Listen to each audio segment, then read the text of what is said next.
pues, eh, pues para el mayor bien posible esta sesión y esta serie de conferencias que están teniendo. Los felicito por la organización y por a todos los participantes por su celo y por estar aquí presentes.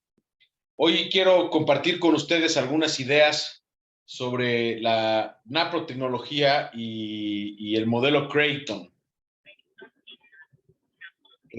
Aquí están mis datos. Yo soy Joaquín Ruiz Sánchez. Ahí está mi celular, el WhatsApp de la clínica, el Facebook y el Instagram de la clínica aquí donde trabajo, para que si en algún momento quisieran hacer algún contacto posterior, pues eh, pues en las sesiones previas han abundado muchísimo, pero hoy quiero hacer, en este momento quiero hacer hincapié sobre una realidad que no sé si todos tenemos un poquito a la vista o la tenemos tan clara, por así decirlo, pero en 1960, ya hace más de 60 años, sale al mercado la primera píldora anticonceptiva que se llamó Enovid. ¿Y por qué es importante esta fecha? Bueno, pues porque si me lo permiten de esta manera y tratando de hacer un análisis breve, podríamos decir que la ginecología y el conocimiento que teníamos sobre o el entendimiento que teníamos sobre el funcionamiento del ciclo menstrual, del ciclo ovulatorio, sobre el entendimiento en general del funcionamiento de las mujeres y de toda su biología y todos sus sistemas que apoyaban no solamente a la fertilidad, sino a la formación de una pareja y al adecuado desarrollo y desempeño de la salud de las mujeres, venía en ascenso desde principios de 1900, que habíamos comenzado, no solamente esta área, sino todas las áreas de la medicina, a progresar de manera a pasos agigantados con el método científico. Se venía con un crecimiento importante en toda la generación de conocimiento. Y si se puede decir de esta manera, y les vuelvo a decir, haciendo un análisis muy breve, muy simplista, podríamos decir que en 1960, después de la aparición de la primera píldora anticonceptiva, como que el conocimiento o el entendimiento que teníamos los médicos sobre la mujer, su ciclo y su función, se estancó y se mantuvo ahora sí en una meseta, en donde se dejó de estudiar y de entender y de tratar de entender a las mujeres, porque se pensó que se había encontrado la panacea de los tratamientos, y entonces ya no se buscaron nuevas alternativas de tratamiento o diferentes alternativas de tratamientos o diferentes formas de entender la fisiología de las mujeres, sino que ahora se enfocó en esta área de la medicina en entender mejor a este grupo de medicamentos. A la fecha tenemos ya más de cuatro generaciones básicamente de anticonceptivos hormonales combinados, y que estas generaciones están dadas por el tipo de progestina o progesterona que tienen, y como que pareciera que cambió, se hizo un switch, si lo pudiéramos decir así, del conocimiento de la ginecología. Y hay otro switch que vendría más adelante, que era el tema de la reproducción, en donde se dejó igual de entender cómo hacer para, pues ustedes recordarán que desde el principio, desde las primeras civilizaciones, los sumerios, los egipcios, los romanos, los griegos, trataron de entender la fertilidad y de ver en qué momento era más factible para una mujer quedar embarazada, para que cuando quisieran el embarazo lo buscaran en esos momentos, o en qué momentos había que evitar tener contacto con sus parejas para evitar un embarazo fuera de sus planes.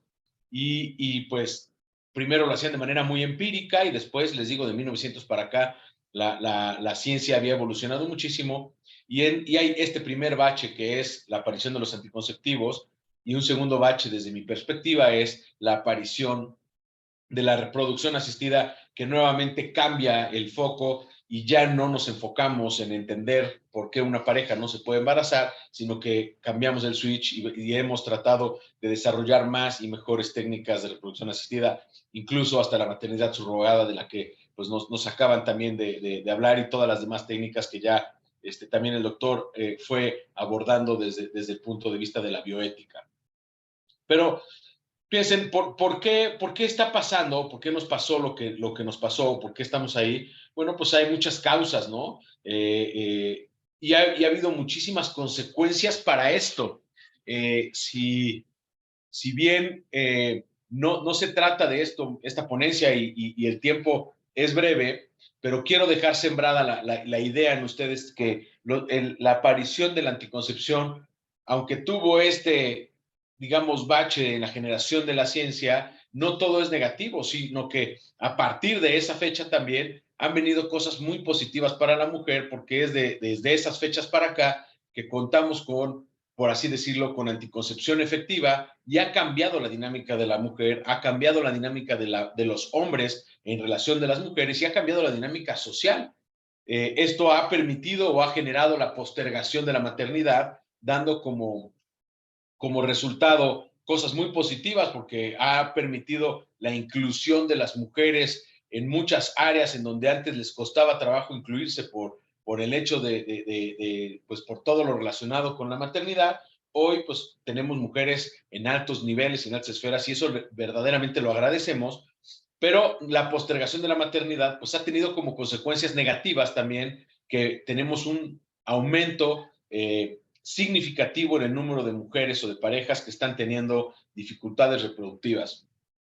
Hemos tratado de empujar desde esas fechas para acá la edad de fecundabilidad. Se nos ha olvidado que la edad óptima es entre los 25 y los 35 años. Y consecuencias clínicas, pues hemos, desde esas fechas para acá, desde 1960 para acá, en vez de corregir los problemas médicos de las mujeres, nos hemos dedicado a la supresión y la sustitución de sus propios ciclos. Me voy a ir explicando un poquito más adelante cuál es el tratamiento actual de los trastornos reproductivos, de los trastornos de fertilidad y de los trastornos ginecológicos en general. Bueno, pues la mujer llega con un problema en su ciclo menstrual, ciclos largos, ciclos cortos, sangrados abundantes, cualquier alteración en su ciclo menstrual, y pareciera que ya no tenemos que estudiar qué es lo que está pasando, simplemente le decimos: usted estaciónese acá, le vamos a dar estas pastillas, vamos a sustituir sus ciclos y vamos a guardar, digamos, la función de sus ovarios y del eje hipotálamo, hipófisis, ovario, y lo vamos a sustituir por estas pastillas. La mujer se queda muy tranquila porque su ciclo se regula mientras está tomando los anticonceptivos, sus sangrados se hacen más adecuados, evita el dolor, empieza a sentir una mejoría clínica, incluso limpia la piel, etcétera. Pero lo que tenemos como consecuencia es que los médicos no estamos haciendo diagnósticos completos, sino que simplemente, pues, medio escuchamos la sintomatología de la paciente y automáticamente le recetamos el anticonceptivo, pero no tenemos diagnóstico completo, no pasamos por todo el proceso, digamos, completo para hacer el diagnóstico final. Damos tratamientos ineficaces. Hoy por hoy, los anticonceptivos no han curado a nadie de nada, entonces, pues no tenemos tratamientos completamente eficientes en temas ginecológicos, y obviamente en temas reproductivos tampoco, y nos hemos enfocado más en sustituir funciones que en recuperar la función. Aquí pido una disculpa, ya salió el nuevo reporte de la CDC con respecto a la fertilidad. No es mi intención hoy hablar de estos números, pero sí quiero decir que la reproducción asistida en el mundo resuelve menos del 1% de los casos de infertilidad a nivel global, a pesar de todo el esfuerzo que se ha hecho para promover estas técnicas, y a pesar, pues siguen siendo costosas, de difícil acceso, de difícil, pues no para todos son costosas. Y obviamente, pues que no nada más por el tema del costo económico, sino del costo afectivo, el costo hormonal, el impacto a la salud que tienen. Hay muchas personas que deciden no involucrarse en estas técnicas, y obviamente, pues para los que estamos hoy aquí reunidos, el costo moral bioético que puede tener la aparición de estas tecnologías, pues hacen que no todo el mundo las quiera, no todo el mundo las tenga, y además de todos los que se involucran en estas técnicas, les digo, no es la intención del día de hoy escudriñar sobre todos los resultados, pero ustedes pueden ver acá, de acuerdo al grupo de edad, cuáles son las tasas de éxito que tenemos de la reproducción asistida, y la verdad es que son tasas de éxito que pueden ir, dice, pacientes que han tenido embarazos después de uno o dos recuperaciones de óvulos, pueden ir desde el 50-60% en mujeres menores de 35 años hasta más o menos el 9 y 12% de mujeres eh, este, después de los 40 años. Y con tasas de éxito que cada vez están más estadísticamente maquilladas, se cambian los nombres de las cosas para hacer creer que tenemos más éxito del que en realidad tenemos. La verdad es que la reproducción asistida, a pesar de llevar tantos años en nuestro medio y a pesar de que tenga tanta gente involucrada en el desarrollo de nuevas y mejores técnicas, no ha sido capaz de superar sus propios resultados de manera significativa. Es decir, seguimos teniendo tasas de éxito muy similares a las de hace muchos años. ¿Por qué? Pues porque no, desde mi perspectiva, la respuesta es que pues no se dedica a la reproducción asistida a resolver el problema de salud de quienes van a estas técnicas, sino que sustituye los ciclos y en algunos casos funciona, pero no en la mayoría. Además de que esto deja como consecuencias morales, sociales, políticas, económicas muy importantes. Veamos, solo en Estados Unidos tenemos 500,000 embriones congelados pues ni imaginar todo lo que puede venir de discusión alrededor de estos embriones, de quién son del papá, son de la mamá, el papá puede hacer uso de ellos sin consentimiento de la mamá o no, o sí, o cuando ya no están vivos los papás de estos embriones, quién toma las decisiones con respecto a ellos, qué se puede hacer, qué no se puede hacer, son sujetos o no de una herencia, son sujetos o no los casos que hemos conocido de hermanos que son biológicamente hermanos, pero ellos no lo saben porque nacieron en diferentes casas, en diferentes familias, y pues se encuentran más adelante y se enamoran, y no, todas las consecuencias que pueden venir de los resultados de la reproducción asistida. Y de esto, pues uno de los tantos es que en un país tenemos 500,000 embriones congelados, pues que podría ser la población pues de varias ciudades, ¿no? ¿Cuáles son las causas de que esto esté pasando? Pues primero hay bastante ignorancia de parte médica, ¿no? Uno hace una encuesta y le pregunta a médicos generales, incluso a ginecólogos, cuál es la tasa de éxito de estos resultados, y la gente piensa que están cerca del 100%.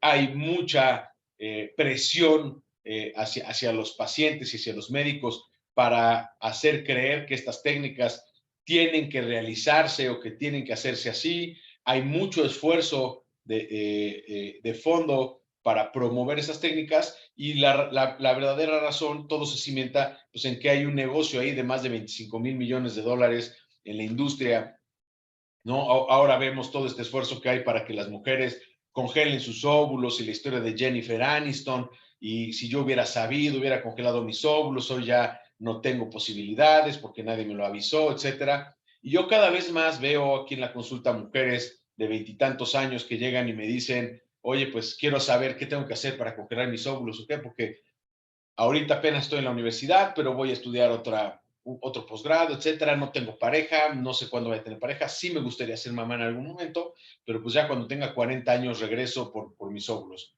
Y eso, pues, lejos de hacer un análisis de si funciona o no funciona, pues finalmente son, imaginen, pues una mujer de 25 años que congela sus óvulos, se vuelve cliente cautivo hasta los 40 años pues toda esta serie o de toda esta industria, ¿no? Entonces no hacemos tampoco no es mi esfuerzo en estos minutos hacer un detalle de cómo se llegó a este negocio, pero sí saber que en el fondo hay muchos intereses económicos muy importantes que están favoreciendo esto y que nos cuestan mucho trabajo. ¿Cuál es la otra historia? Bueno, pues igual, de 1900 para acá había habido un crecimiento súper interesante, importante, en entender cómo funcionaban las hormonas. Se conocieron por primera vez las hormonas, se les dieron nombres, se conoció su estructura, se conocieron los receptores hormonales, se conocieron las funciones biológicas que hacía cada una de estas hormonas, se pudo conocer a profundidad qué era el ciclo menstrual, cómo el ciclo ovulatorio, el ciclo endometrial, cómo funcionaban estos digamos, órganos y sistemas en la mujer, y se empezaron a buscar marcadores o biomarcadores ideales para el desarrollo de formas naturales de entender esto. O sea, imaginémonos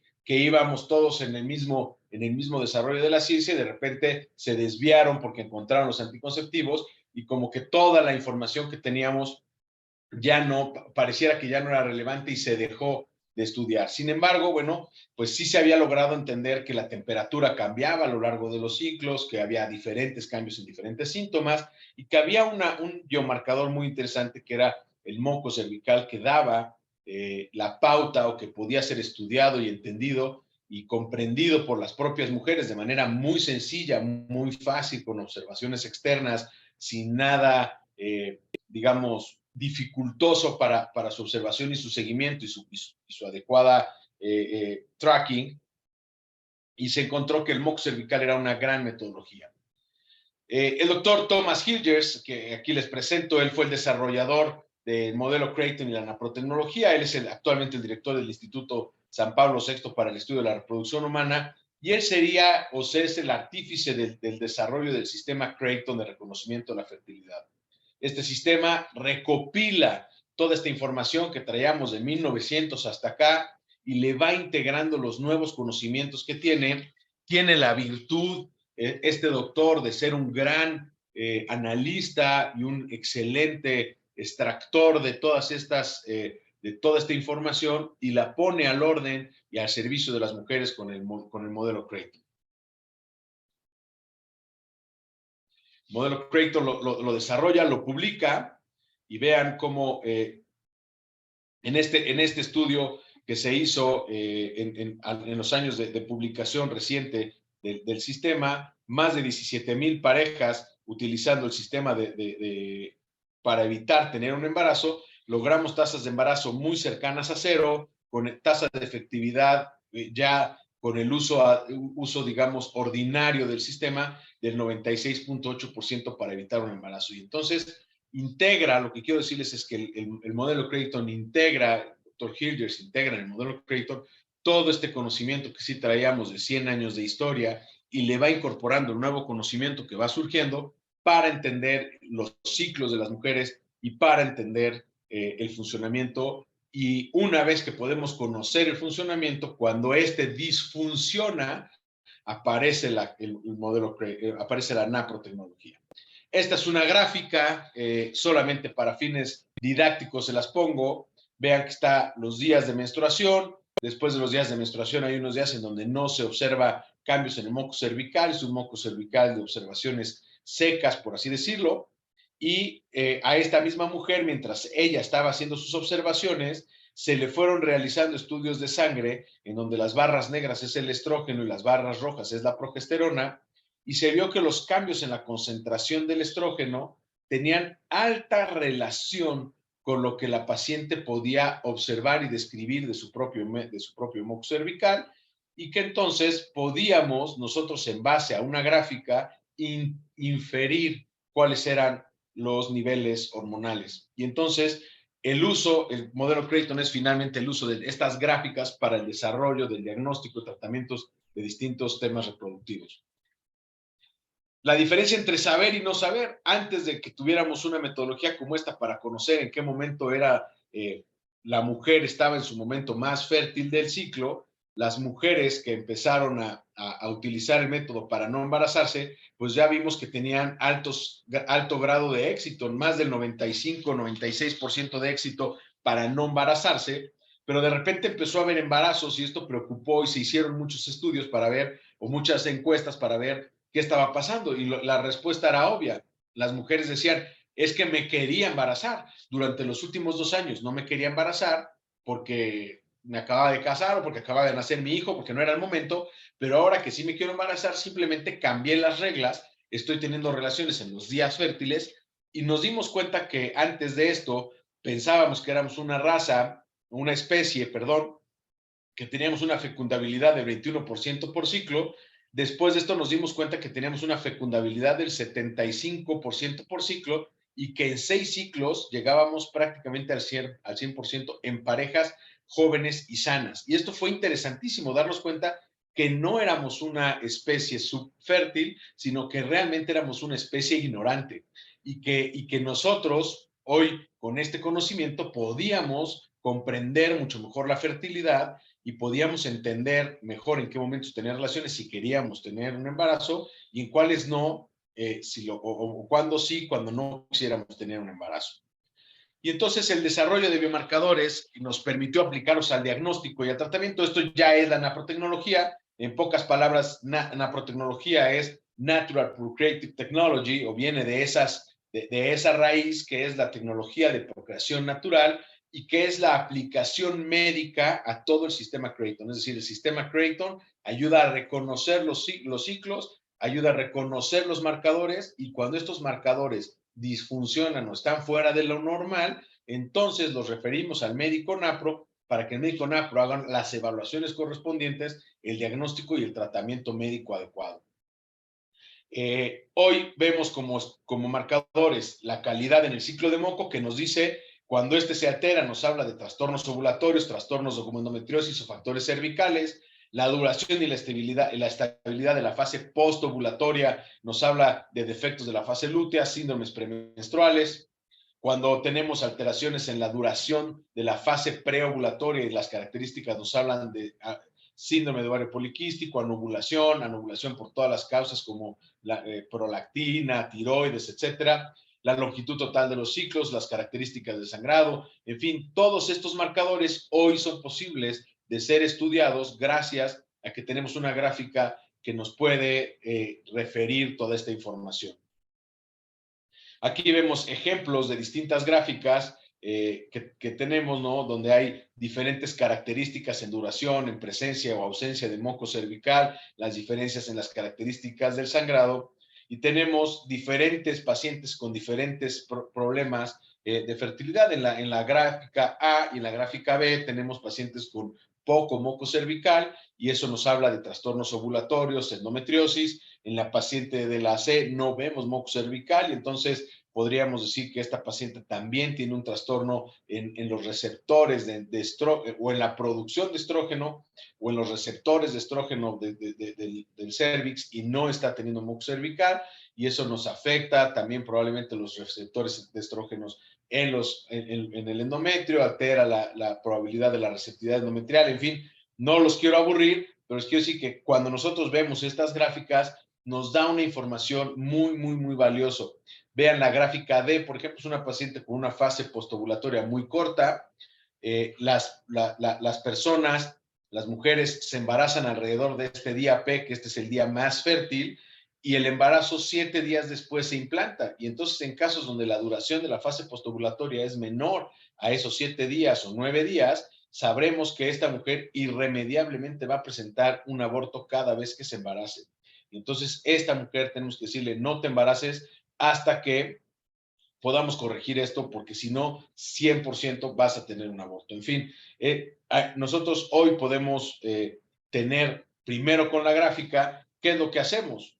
Cuando llega una paciente, este es el resumen de lo que hace la naprotecnología. Lo primero que hacemos es pedirle que grafique sus ciclos. Cuando nosotros observamos la gráfica, conocemos sus síntomas, lo que ella nos platica de su historia, de sus síntomas, signos, etcétera, hacemos un diagnóstico presuntivo, pensamos puede tratarse de esto o esto o esto, hacemos los estudios correspondientes con un seguimiento folicular en ciclo no estimulado, es decir, ultrasonidos seriados a lo largo de un ciclo para ver morfológicamente qué pasa con la ovulación, si logra la ovulación, si no la logra, qué pasa con el cervix, con el endometrio, con los ovarios. Durante un ciclo completo hacemos ultrasonidos de manera continua, un día sí y un día no.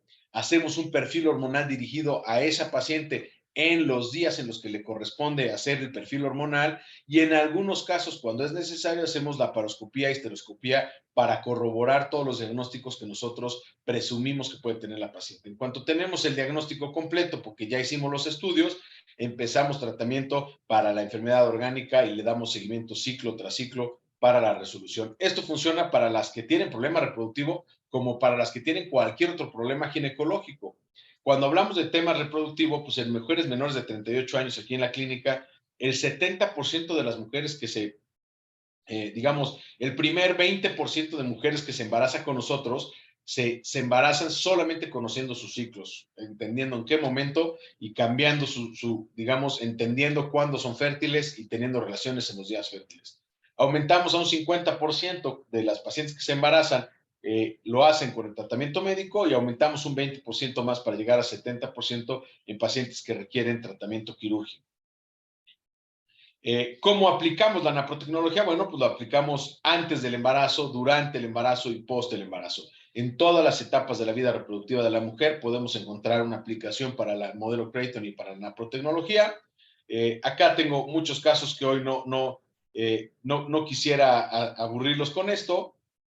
Ya tenemos más de 500 recién nacidos, afortunadamente, pues en México. Me da mucho orgullo y con mucha humildad y con mucho gusto les platico que recientemente que hicimos análisis de los datos para reportar, porque era el 8º aniversario de la clínica, pues nos dimos cuenta que habíamos tenido ya la bendición de poder apoyar y ayudar a mujeres en 34 diferentes países, que tenemos recién nacidos en prácticamente todos los estados de la República, en muchos países de Latinoamérica, y eso pues nos llena de orgullo y de emoción saber que esta es una alternativa, que no es la alternativa B a la fertilidad asistida o la reproducción asistida para la gente que no quiere porque moralmente no, sino que es una excelente alternativa, mejor en muchos escenarios que las tecnologías de reproducción.